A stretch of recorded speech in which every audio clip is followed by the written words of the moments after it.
Schick of the Mean Machine. What's good, OG? Estamos tirando un baile, mi gente, y queremos que todos vengan. Sí, pues tenemos una cosa nueva, yeah, y queremos que se la aprendan. Se está regando por todo el mundo y a tu pueblo ya ha llegado. Si quieren oír esta cosa nueva, lo encuentran en todos lados. Me decían que no lo haga, porque iba a quedarme mal. Pero quiero que sean testigos, amigos, de lo que va a pasar. Les abrí las puertas a este ritmo, sí que tanto les fascina. Se lo traje en español, mi gente, para América Latina. Si ustedes quieren gozar y de la vida disfrutar, pues olviden los problemas, sí, y empiecen a bailar. Y alegre como el merengue, salado como el bacalao. Brinca para el sur y brinca para el norte y baila lo loco y no te importa. Y si te gusta el vacilón, negro. I think that was the first time to me that I ever witnessed Latino rap, right? Yeah. And to see you on stage, and you guys in general, because they were like the Mean Machine, you guys had a routine and y'all was on point, man. It was just like, it was everything to a young boy like me, man, at that time, bro. So I want to say thank you for that memory that I would never forget. Hey, thank you for sharing that, man, because, you know, like I was telling your partner that I'm going to be 65, right, in a few months. And hearing stories like that just brings back a lot of memories, and it makes me smile because it's like, you know, when you're doing these things, you don't know who you touch. And so I'm like amazed at some of the stories that people been telling me, you know, because I thought, nobody's going to remember me, you know. But this is my witness that I'm sifting through the vinyl and I see the Mean Machine. And what went through my mind was like, yes, I was right. Because all these years in my mind, I'm like, did that really happen? Because I never knew anything else about it. I never knew the history or what happened to the Latinos that were in that group, or just the history, right? Well, so when I grabbed the vinyl, hey, you'll find out today what happened to all of us. So I grabbed the vinyl and Val's looking at me. I'm like, you have no idea what this means to me right now, because it just, yo, I get goosebumps right now just talking about it, because it hits me. Sometimes in life, as you get older, I'm 52, you think about, did that really happen at that time? And there's not really many people that is around to witness it and to say, yeah, remember that? And bro, this is it. That's it. There you go. That is it. That's awesome. Man, it still has the plastic. It still has the plastic on it. It still has the plastic and everything, man. So I just, you know, again, bro, I'm coming from I'm not a fan. I'm not a fanatical person, bro, but I'm coming from a fan perspective on this. And I'm not about pride. I'm telling you, like, you was everything at that moment, bro. So thank you, bro. Yeah, so that, man. Appreciate you telling me that. Yeah. So Val, you wanna? I said my part. I was talking like. So I told him that story. So I'm glad you reiterated. And like I was saying, I was telling him earlier, my brother used to DJ, and we came from a Christian home, so we couldn't really listen to the radio. So he would always play. He had his little DJ set up in the room, and that was one of the records he had. So when Dave told me that, I said, yeah, you know what? I remember hearing something like that, but because it's been so many years, we're going back in the 80s. I didn't know. I'm younger than Dave, so I didn't know the name of it. So I just wanted. So I'm glad we broke the ice and we touched base on that. And you know, now you see that your work has inspired people, and it meant a lot. You know what I mean? So I just want to talk a little bit, you know, for the people who are watching and everything. And later we're gonna post this up, edited, post this to YouTube. But whoever's in the room, this is Mr. Schick, right? He's part of the legendary Mean Machine rap group that was on the legendary SugarHill Records imprint that brought people like the SugarHill Gang. They had Grandmaster Flash, Melly Mel. They had a lot of early pioneers in hip-hop music. I don't even know if SugarHill was the first. I'm not sure if they were the first hip-hop label. Well, I think the first two hip hop labels was Enjoy and SugarHill. Okay, so it was So one of the I don't first know which ones. one started first. Okay. To be honest, I might know the records, but I didn't even know about the other label because SugarHill was like such a dominant one. That's the only one that I ever knew. So I always accredited it as being the first. A lot of the artists that were on Enjoy, SugarHill brought them on to SugarHill because Flash was from Enjoy, Spoonie G was from Enjoy, Treacherous 3 was from Enjoy. You know, so those groups ended up at SugarHill. Okay. All right. So listen, we wanted to touch base with you on in the early days, right? Let's talk some hip hop history, 1970s. Okay. You're growing up. You're originally from the South Bronx. What part of the Bronx? Yeah, I was from all over, man. Okay. Because I lived in my youth. Well, I say youth, but say elementary. Okay. And I'm sorry, I have my granddaughter. It's all good. Don't worry about that. That's what that's fine. Okay, so I have. I grew up around Park Avenue, Webster, Claremont Parkway, Washington, 3rd Avenue. You know that area around 169th Street, and so you know that was my early elementary. And except for 3 years, because I was in Puerto Rico for 2nd, 3rd, and 4th grade. Okay. You know, so that was the extent of my Spanish education was 4th grade. That's as high as I got with Spanish education. You know, but of course we spoke Spanish in the house, and then English you learned from watching cartoons and playing with the kids outside. Yeah. You know? And so, so I also lived around a block and a half away from Bronx River on Elder Avenue. Okay. Wow, real close to me. I lived on Morrison. Yeah, that's not far. And then I also lived around St. Lawrence. I lived around Fordham Road area, you know, about Grand Concourse, 183rd. Okay. Jerome. Shout out to Crazy Legs on the so pretty much. I mean, there's other places, but you know, that's just to name a few. So you know how it is, man. You're always moving, man. You're always moving.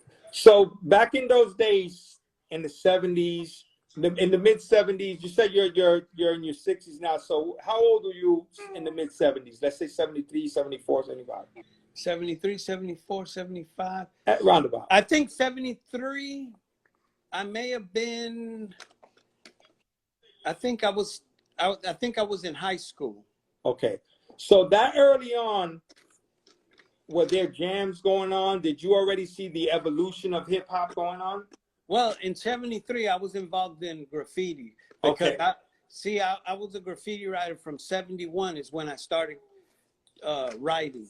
And so I was writing from 71 to 81. Even while I was with the Mean Machine, my writing started fading out as we started touring more and more. You know, so then I couldn't take chances of writing in the city whenever we were back on tour or something. Gotcha. So yeah, you didn't want the label to get those violations. Well, not just that. You don't want to get caught by the cops. Then all of That's a sudden, a fact. You know. So tell the people, for those who don't know, because I knew, what was your tag name? My tag name was Schick1. And tell them how you got that. Well, when I decided to become a writer, I walked in a neighborhood corner store on Westchester and Elder Avenue, and walked in that corner store and started looking for a name. And so I looked at all the boxes and anything they had inside. Then I saw the Schick razor blades, and I thought, you know what? I like that. So I stuck with the name Schick. So you were inspired to use that based on the Schick razor blades? Yeah. Bro, if me and Dave were around at that time, we would have definitely got you a sponsorship deal. We would have been hitting up Schick and be like, hey, this is the guy. It's never too late. You never know. So tell me a little bit about your upbringing. Like, I know you said your parents were gospel, because it's interesting to me. You became a world recognized hip hop artist, right? And how did that? Was there any confrontation? Was there any backlash from your parents about you being an artist? Okay, first let me go back. Okay, so I grew up in a Christian home. You know. Okay. my mom, she was a Spanish gospel. She sung gospel, but she wasn't like, not on records, but you know how, you know, she was the type of lady that when she went into church, they wouldn't let her go out until she sang, you know, like, no, hermana, tiene que cantar, you know, so, but, and she, you know, she was like, you see how Mariah carries 7 octaves? That my mom did that, and very few people can do that. So she was like in that range. And so she was a tremendous singer. So everybody in the house can sing. Wow. You know, all my sisters, my brothers. And then as a kid, when I hit puberty, I lost my vibrato. So that was the end of that. You know, so I was the only one in the house that couldn't sing now. You know, I could do background with them, you know, but as far as like singing a lead, I couldn't, because I lost vibrato. And so did they all sing in Spanish? Did they all sing in church? Your whole family? No. Okay. My sisters would. Okay. The boys, we were too busy playing out in the streets, you know. But you know, we still went to church, but you know, to get involved, it was as little as possible. You know how boys are. So then the funny thing is, they're the ones with the singing voices and super good singing voices, and the one without the singing voice gets the record deal. You know, that's crazy. Hey, but it was in your so listen, it's part of your family as far tree. as music, you know, the only thing that was at the house was gospel, you know, and so sorry, the baby. No, it's all right, don't worry. Dave, you got any questions? I'm gonna pass it. No, I'm just listening and getting a timeline of like. So when was your first time you was exposed? I mean, you did the graffiti thing, the music part. It was during that time. During that time, while I was a graffiti writer, you know, while I'm painting trains, you know, I might be in Jerome Avenue painting trains, and then you know, you hear Disco Fever playing music, you know, and so then I hear the music from Disco Fever, or I hear the block parties, you know, because even though I was a graffiti writer, you know, you have eyes, you see what's going on in the street, so you see the music, and you see the DJs, the kids, you know, dancing out in the street, and so that was my exposure to that. Quite so early on, you know, I want to touch on this because there's a lot going on right now, and not to get too deep into it, but you being involved in graffiti and being from where hip hop originated from and all that, just from what you've seen, how early on did you start seeing like Puerto Ricans involved at the jams or just being part of hip hop? Just to put a timeline on it, not to get too deep. Okay, well, doing graffiti, going out at night, the block parties. So, you know, of course, you're going to see if there's block parties going on, you're going to see everybody from the neighborhoods, you know, out there. Puerto Ricans, blacks, whoever was out there, you know. But as far as like in clubs back then, I don't know, because, you know, being in the rap scene, that wasn't my thing. I was strictly graffiti. So it's what you see in the block parties, the people from the neighborhood, you know, which is all of us. But I can't go as far as, you know, 73, 74s, you know, 75. It's out, you know, I'm looking at what's going on in the streets. Yeah. So go ahead, Dave. So at one point did you know, had that moment of like watching people rhyme on the amps, on the microphone, and say, "Oh, I want to do that"? Well, I never did. I never did have that. Okay. If you want to know the story of how I came, we do. I can tell you. Yeah, it's a great story. Let the people know.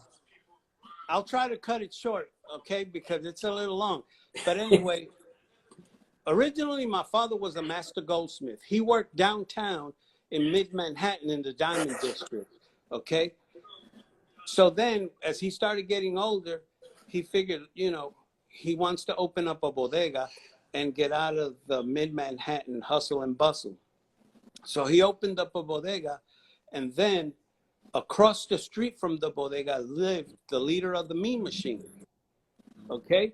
So then when my father's bodega, when the days were slow and not a lot of business, he would ask Julio to bring his equipment down by the store and play music. That way it draws a crowd, and then he'll have a lot of business. Because, you know, people buying beer, cigarettes, munchies, all kinds of stuff. So let the people know who Julio was. Julio was the leader of the Mean Machine, you know, and so he would bring down the equipment. But, you know, I never saw any money exchange, but I'm pretty sure my father paid them. So that's how I got to know Julio, you know, and then long story short, my parents decided to move to South Carolina, and I told them I want to stay in New York, you know, and by then I was already in my 20s, you know, I was like maybe 22, something like that, 22. Yeah, I think 22. And I lose my job. Then because I lost my job, I lost my apartment. And then because I lost my apartment, I became homeless, bro. So wow. So I was homeless for about almost a year and a half, you know? And so I was doing things that I never thought I would, you know, eating out of garbage, bro. Oh, wow. Going to supermarkets to steal for your food. Or you know how the stores have the roll-up gates? Yeah.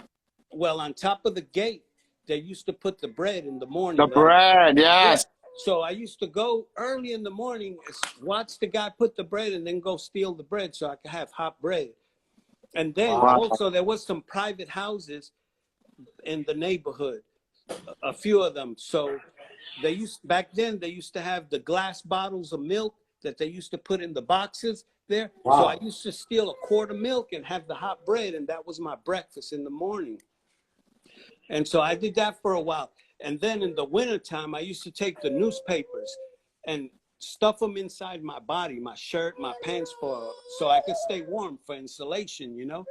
And so I did that.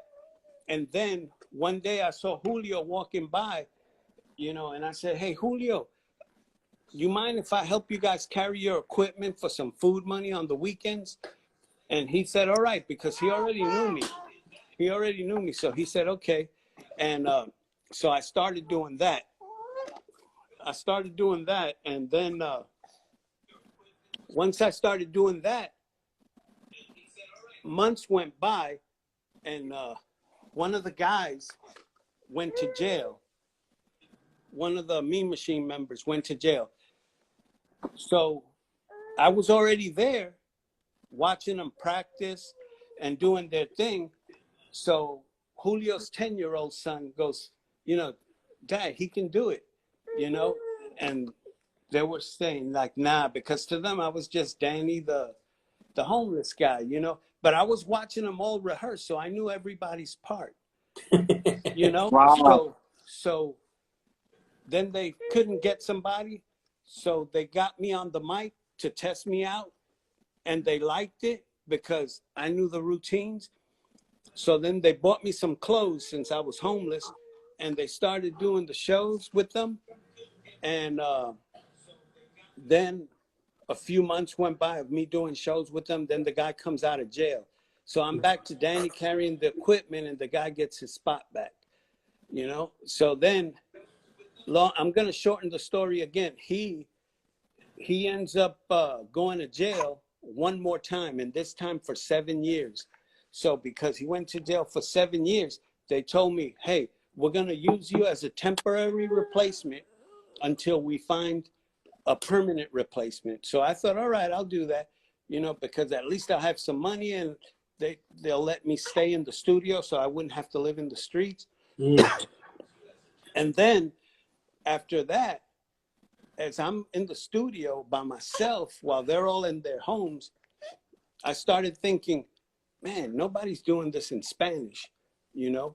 And so I love this moment right here, man. The transition, yeah. Well, you know, at least that I was aware of, because I never heard anybody do it, you know. Nobody.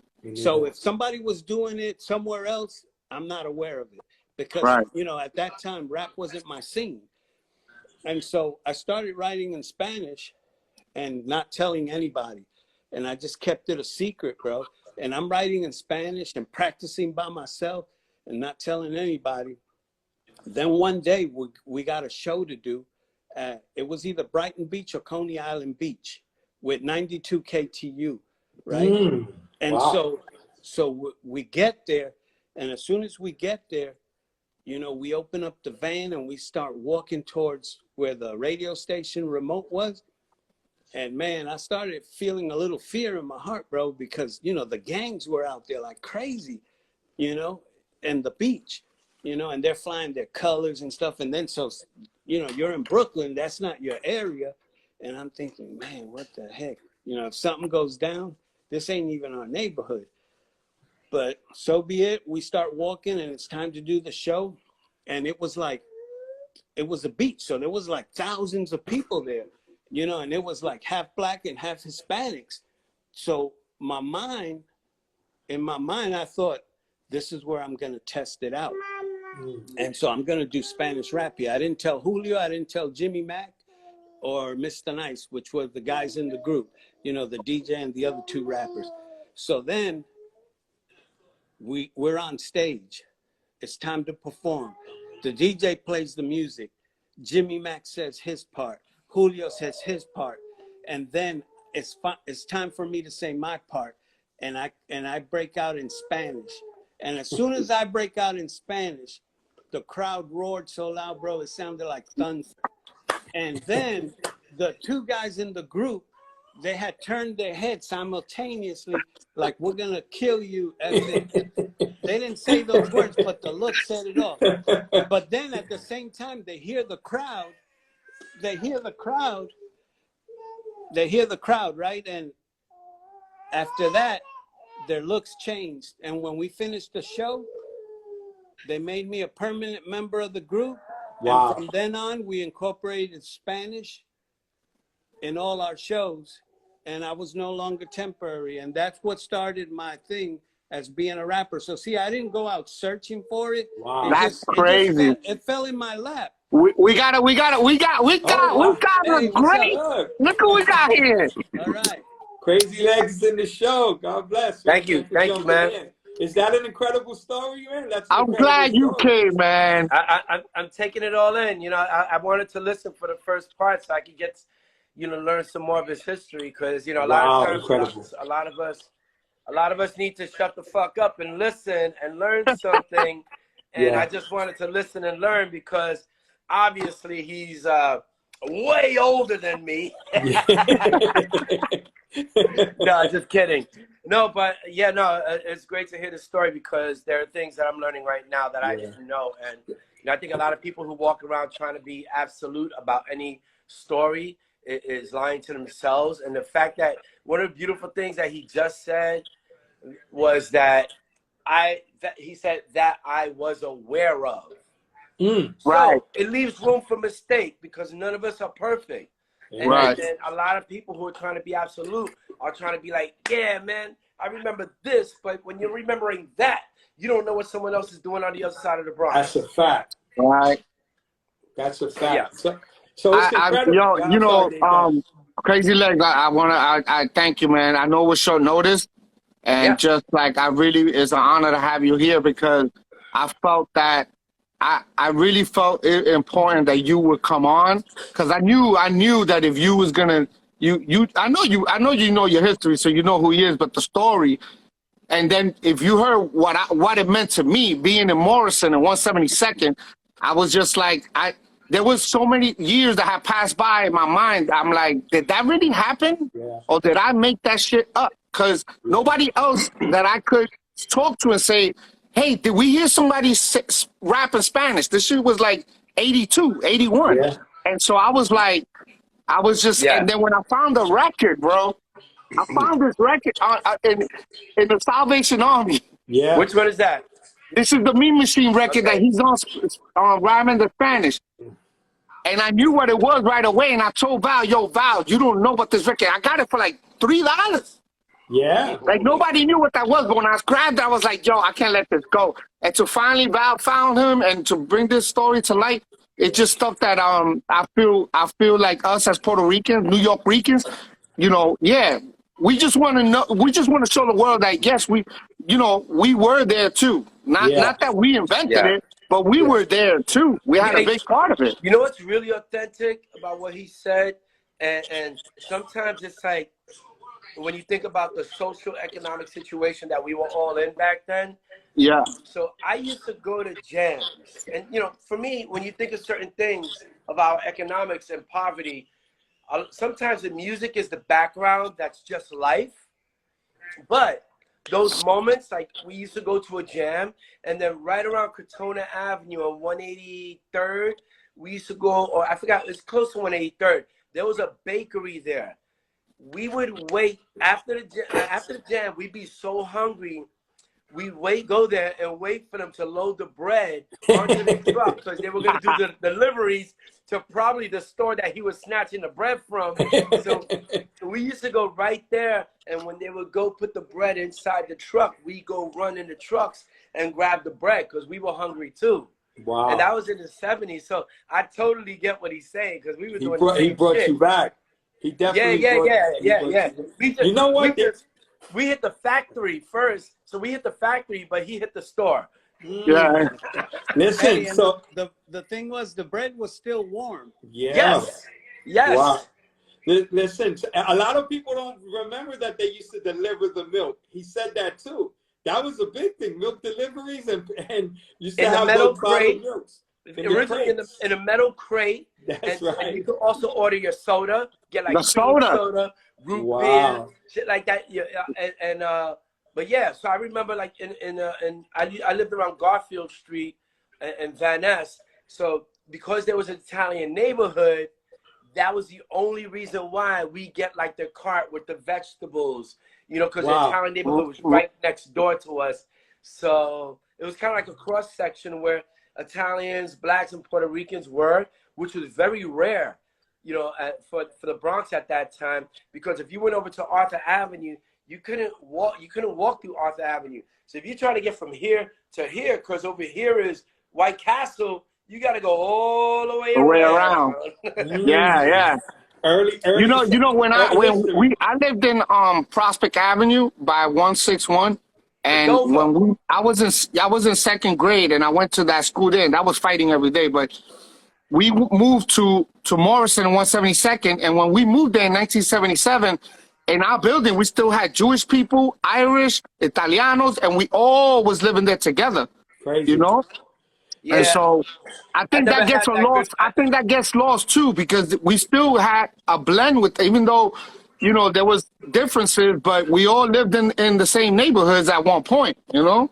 Yeah, I mean, I think those are areas where it was kind of like merging into like a different area, and then maybe you had that common little hood part where you shared the same building, because I've experienced that. But, you know, depending upon the year, you also like, look, here's the deal. Like, a lot of us are traumatized by white people from back then.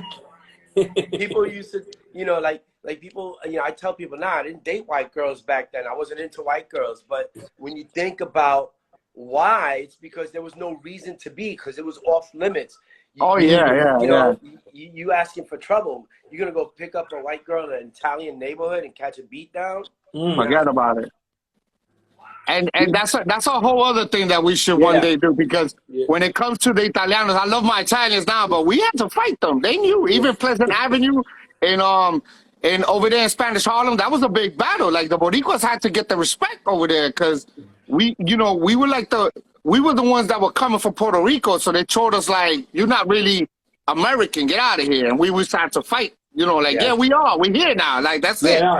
We definitely could do a segment on that too. I love my Italian people though, bro. Other than Puerto Rican food, my Italian food is right next. Oh, every time I'm in the BX, me and Dave are going up to Arthur Avenue. I can get cigars, and we can have Italian food. It's different now. Yeah, it is. Yeah. Hey, so check this out. One day, I think this was like maybe 1982, I used to date a girl over there in Mitchell Houses by Alexander Avenue. Woo. So it was my only time that I remember coming across Mean Machine, because I was standing on the corner of 138th and Alexander, and I saw them wearing their jackets. You guys had like red jackets or something? I remember seeing, yeah. We had red ones and blue ones. I saw you with the red jackets. I was 16 years old, and I saw you guys, you were on your way somewhere, and I was like, wow. So 4 years later, and I think I still have a picture of it, no, 2 years later, we end up going to, no, a year later, we go to finish filming Flashdance in LA. There was a car place that had custom, it was like a Mercedes or BMW dealer, and me and my guys, inspired by you guys, we went and had embroidery put on brand new jackets to reflect what Mean Machine had. Is that crazy?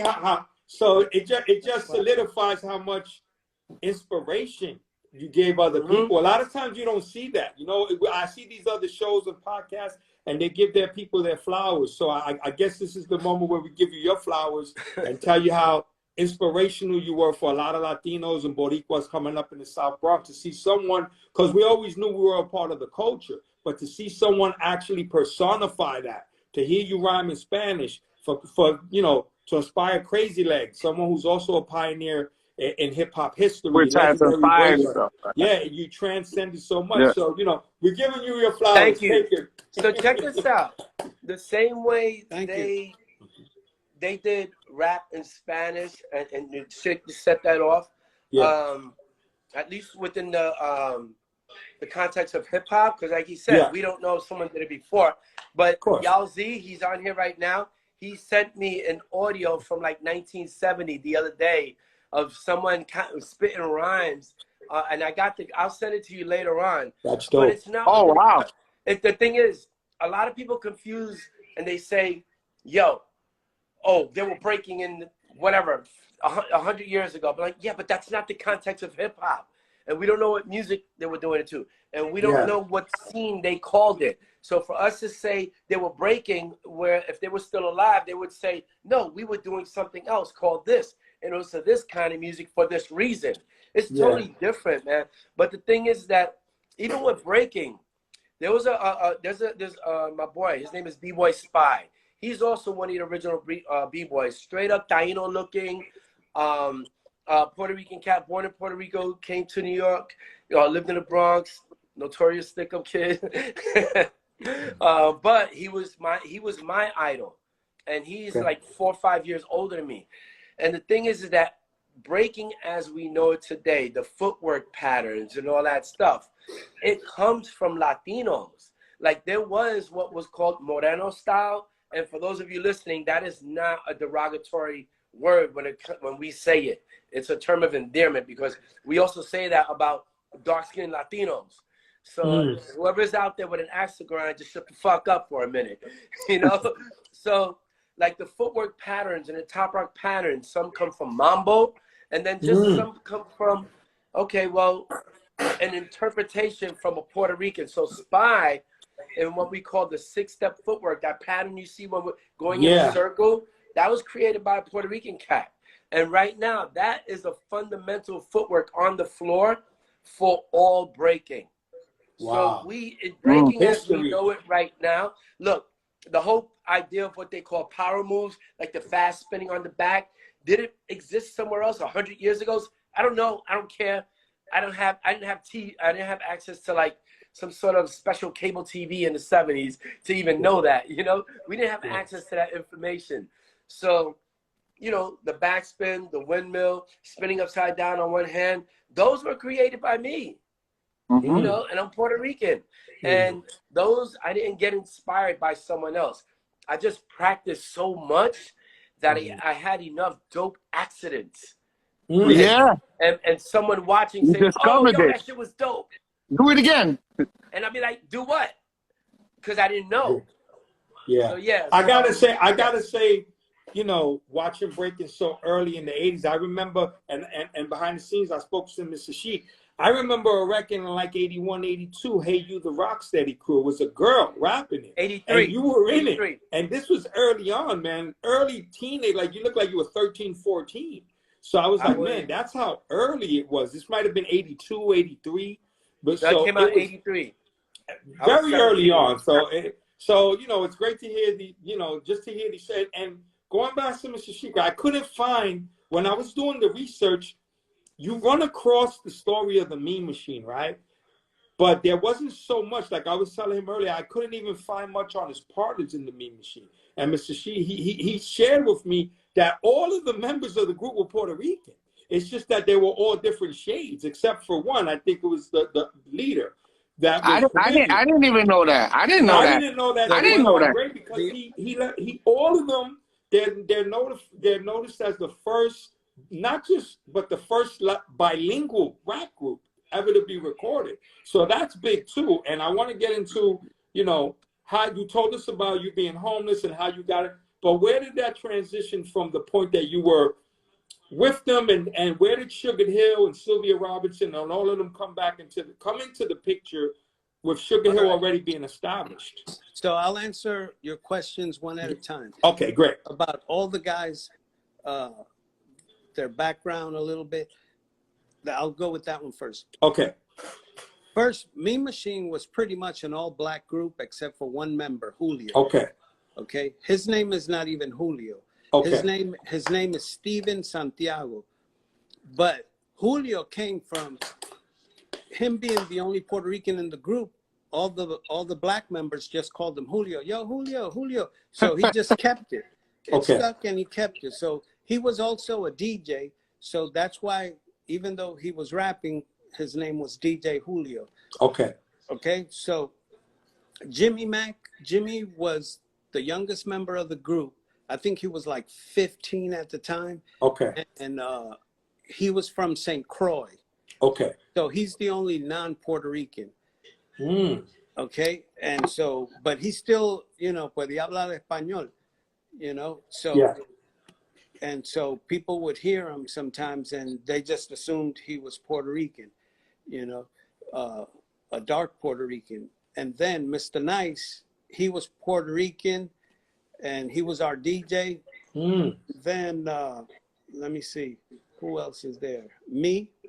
Okay. You know, and then there was one other guy that came along and he was added to the group after we recorded our first record. Okay. And his name was Butch Kid. Okay. And you know, we brought him along because he wasn't a rapper, he was a singer. So we wanted to start incorporating singing because, you know, back then you saw some of the groups trying to sing and some of them did, like Crash Crew with G-Man. Yeah. You know, so we thought, man, let's just get a real singer. And what we liked about him was he had like a Michael Jackson voice. So we thought, man, this is going to be dope. But, so we brought him on our live shows with us sometimes.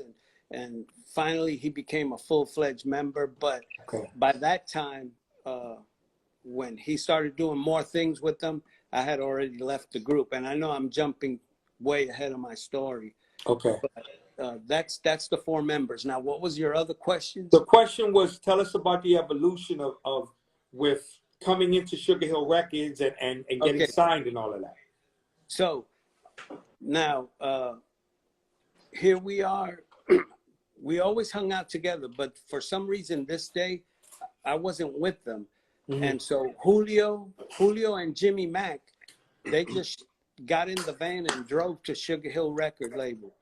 No appointment, no nothing. And they just go over there, you know, and they asked to see Sylvia. And they said, she's busy. Do you have an appointment? And they said no. And so, you know, they said they'll sit down and wait. And that we don't know if she can get to you, but if you want to sit down and wait, you know, so they sat down and waited.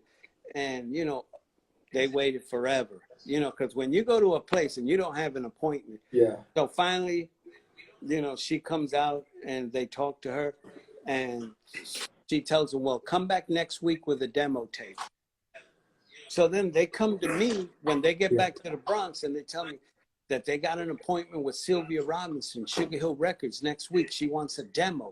So right away we started looking for music. So then we were going to use Dance to the Drummer's Beat. Okay, so our DJ mixed up something for us with Dance to the Drummer's Beat. So when he did that, I said, man, you know what? I'm not going to put my vocals on this. They said, why? And I said, so we put our vocals on it. We hand her the tape. And then what if she says she doesn't like it? And then we leave and she keeps the tape. What if she gives what if she gives the Spanish lyrics to somebody else? I said, let's just do it live. And they said, all right. So we went over there, we handed them the tape, and she played it and goes, where's the lyrics? And we said, we're going to do it live for you. So she rewound the tape a little bit, pressed play, and I start rapping in Spanish. And there was 4 people there. Sylvia Robinson and Joe Robinson, the owners of the label. Then there was Milton. I can't remember his last name. He was a Jewish guy. Believe he was one of the financiers. Of course. And Jigs Chase, which was the producer. Okay. You know, and he was the one that would arrange everything, or should I say the arranger, because he arranged everything in the studio. You know, you'd go there, he'd hear your tape, what you wanted, and then, you know, he'd ask you simple questions like, you know, you want the bass line to go in 4 bars, come back out 4 bars, or this, you know, or if you don't, or if you want a sound and you know, you're not an instrument player, so you're like, can I get this, you know, and you say it with your mouth, and he would like say, okay, I got it, and he would write notes, and then the band would record. So we had Dance to the Drummer's Beat, and so then when she told us they were bobbing their heads. You know, they heard the Spanish rap, they're bobbing their heads. None of them understood what I was saying, but they turned off the tape, and she says, come back next week. We're going to have the contracts ready for you guys to sign. And wow. You'll be part of the family, okay? So we came back. We had to bring Jimmy's mother because he was too young to sign on his own, so Jimmy's mother had to sign for him. And that's how we started with them. And then before we even recorded anything, she just threw us on tour to open up for all her acts. Tell us about some of the acts you opened up, because I heard you were not just opening up for hip hop groups. You opened up for Fania. You would open salsa groups, and that's something that today you don't see. This is the deal. See, back then, what hip hop groups were there? Everybody was on SugarHill. You understand? So we're on tour, so they're sticking us in R&B tours, funk tours, you know, like Gap Band, Confunction, Rick James, Yarborough and People, Guy, Commodores, Frankie Beverly and Mays. Yeah. So the SugarHill Review tour was with R&B and funk and all that type of stuff. But when we weren't touring with them, you know, like we opened up for Tito Puente in New Jersey. Wow. In New Jersey, we opened up for Rick Springfield. I mean, imagine that. What the heck are we doing? You know, but they would stick us, you know, the oh man, what is it? Man, I forgot my mind went blank. The people that book the booking agents. Promoters, booking agents. The booking agents. Norby Walters was our booking agent. Norby Walters. So they would stick us in with anybody, bro. They were Spanish. You guys are Spanish. Boom, throw them in. You know, and we're like in these salsa places, and here we are, the only rap group. But when the Spanish rap came out, they loved it, man. Yeah. It was crazy. It was a whole different experience because we got to experience something that the regular rappers didn't, you know, because they were throwing us all over the board, you know. And I'm sure that SugarHill, the executives, I mean, they recognize the marketability right away, saying, man, we got a group who can rhyme in Spanish, who can rhyme in English, this is going to be huge. I'm Well, sure that I'll they tell you recognize this. that. That's why she Okay, said, well, come back next week. yeah, but I'll tell you this. Go ahead. You know, the shows that we did with the Latin groups or whatever, that had nothing to do with SugarHill. Okay. That wasn't with them. Anything that had to do with SugarHill was with the SugarHill when she bunched us all up together and threw us Their on roster. tour. Okay, and then to top it off, once you know, when once we recorded, because like I said, the original recording was going to be Dance to the Drummer's Beat. Mm-hmm. That was going to be our first single with the music. But then when it sounded good in the studio, but now remember, rap music was in its infancy stage. So I think the engineer guy, he didn't know about funk. He didn't know about, you know, rap music or whatever. So they're working these records out like the way they would rock, you know, a lot of highs, a lot of mids, boom, the drums are almost silent. Because if you listen to Rapper's Delight, you really listen to it when you get a chance and see how faint that drum is. You listen to a lot of the SugarHill early records, you'll hear the drum, you know, it's not like now that the drums are thumping. And there's a lot of bass, right? Yeah. A lot of bass guitar. So then we didn't like it. We didn't like it the way they did it. It didn't sound like Dance to the Drummer's Beat. So we kind of complained a little bit. And so she said, well, get me another track. So we got her, our DJ mixed up Grace Jones' Pull Up to the Bumper, Pull Up to My Bumper. And we took that and they did it. Again, in the studio, the band sounded great. The guy got it. It sounded like totally different from what we heard in the studio. Live performance by the band. And so we couldn't complain again because we were scared that she was going to say, get the hell out of here.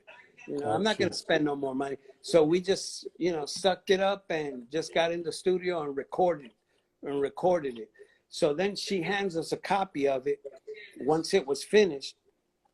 And so 92 KTU, since we used to do a lot of remotes with them, they told us, hey, if you guys, when you guys record your record, let us know, bring it to us, we'll play it right away. Wow. So we held them to their promise. We took it, we gave it to them. They played it that same day. And then after that, after all the phone calls, it just kept going and going and going. So then Sylvia got ticked off. She called us down to New Jersey to SugarHill label, and she told us, why did we do that? Because she wanted WBLS to have first dibs, because that's where she breaks her artists.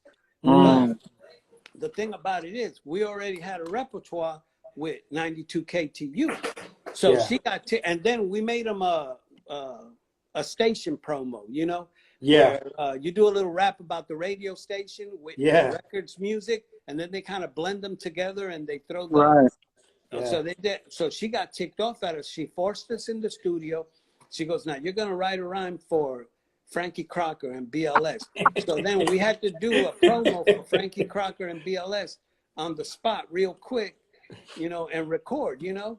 And so that's how we ended up recording that. Wow. And here's a story that I didn't know. And I got it from, I'm not going to mention the name, but I got it from a hip hop historian, okay? By another well-known rapper that was in a group with three MCs, but I'm not going to mention any names, but he is, he's very well known. So the hip hop historian asked me, hey, tell me a little bit about this, I think is what he said. I can't remember, but I'm like, man, I never heard that. You know, and the story that he was telling me was that, you know, Julio and Jimmy was at SugarHill Studios because, you know, our money was looking shady.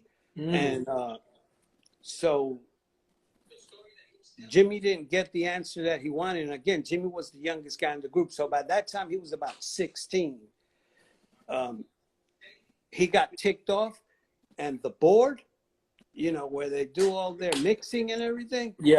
Board, he took it and tore it up. I mean, he just went crazy on it. And so I thought, man, I never heard that story. I never heard Jimmy tell me that. I never heard Julio tell me that, you know. So at that time, you know, Julio's always moving around and always changing his number. But at that time, we were still in contact. So I asked him about it. Hey, they told me about this story. What's the deal? Is this true? And he goes, yeah. And I said, well, tell me what happened. And he told me what I told you guys. Yeah. And I was like, holy cow, man, that's crazy. I never heard that. Jimmy never told me that. And so then I went and I told the hip hop historian, yeah, man, you're right, man. They did do that. You want to know why they probably didn't tell you that? Because they probably paid him and said, don't say anything to the rest of the group. No, believe it or not, I don't think they paid him, because there had to have been a day where Joe Robinson Sr. was not there. Because if he was there, I don't think that would have happened. And if it did, I think they probably would have got taken care of. You know? Got you. So it had to have been a day when, like, office people weren't there or something, you know? So was that your first, what was the Disco Dream, the first single that was released by the Mean Machine on the imprint of SugarHill? Yeah. Okay. And it just skyrocketed and took off. Yeah. And in reality, you know, come to find out almost 40 years later, well, 37 years later, that it did better out of the country than in the That happens a lot. You know, in Latin America. And this, wow. I'm learning from a lot of the pioneers of Latin America, you know, and, you know, because after they found me, like 37 years later. You're not easy to find, bro. Trust me. Because I disappeared. Yeah. And they found, you know, once they found me, the one that found me was Mellow Man Ace. And so once he found me and posted something about me, all these people out of everywhere, man, just contacting me, you know, from different countries, telling me their stories about when they first heard, you know, and it just went crazy, man. You know? So, Dave, anybody got any questions? Well, I just want to say, like, it's amazing to hear the stories, because it reiterates like a lot of the stuff that we know, but there's like more documentation of what the influence of New York Ricans, right, had in hip hop, and how. So just if you look at hip hop was exposed to this whole Latino world with you guys doing all these salsa things, and even funk and all that was because you guys had a lot to do with that. You know what I'm saying? So, and then when it comes, I tell this to a lot of people because they're like, oh, you know, they get into that debate. I don't want to get into that debate, right? But I tell people, you know, we were there. You don't have to tell me because I know I was there. I used to, you know, witness this. But at that time, the world wasn't really like that looking for the music part, rap. Yeah. They were looking for the breaking. Yeah. And the breaking took it all the way worldwide. Yeah. You know what I'm saying? You know, and the music came along with it, too. So when we it's saying that we got 20 seconds left on this live, man. Okay. We can come off and come back on or do a part 2. Yeah, real quick, just so you know, the first tour we went on was with like a bunch of people, the New York City rap tour. It was 50-50 Black and Latino on that tour. And the only thing they understood was the graffiti and the breaking. Mm.